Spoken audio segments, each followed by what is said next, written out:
जसं की मी एक व्हिडिओ टाकलेला आहे आयफोनच्या टचच्या प्रॉब्लेमच्या रिलेटेड, तशाच प्रकारे आपल्याकडे आला आयफोन 13 प्रो मॅक्स. ह्याचा झालेला आहे टचचा प्रॉब्लेम. अपडेट झाल्यानंतर ह्याची परिस्थिती बघा.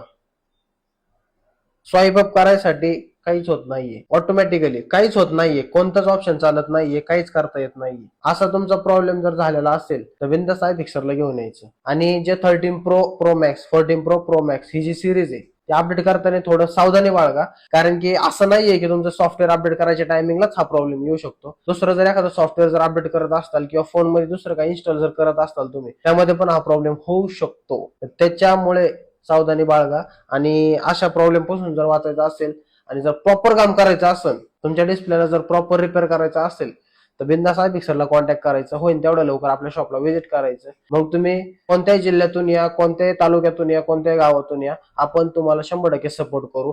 जो काय प्रॉब्लेम असेल त्या प्रॉब्लेमवर जो काय सोल्युशन असेल तो 100% तुम्हाला देऊ. आणि हा आयफोन 13 प्रो मॅक्स आहे, याचा आपण आता टच रिपेअर करणार आहे आणि याचा एक स्पेशल व्हिडिओ टाकणार आहे आपण. तर आवर्जून आपल्या इन्स्टाला जाऊन चेक करा. आणि अजून बरेचसे असे व्हिडिओ आहेत आपल्या इन्स्टाच्या पेजला, जाऊन नक्की चेक करा, जे तुमच्या कामाचे आहेत, ते इन्फॉर्मेटिव्ह पण आहेत. आणि तुमच्या मित्रांना पण शेअर करा ज्यांच्याकडे आयफोन आहे त्यांच्याकडे. धन्यवाद.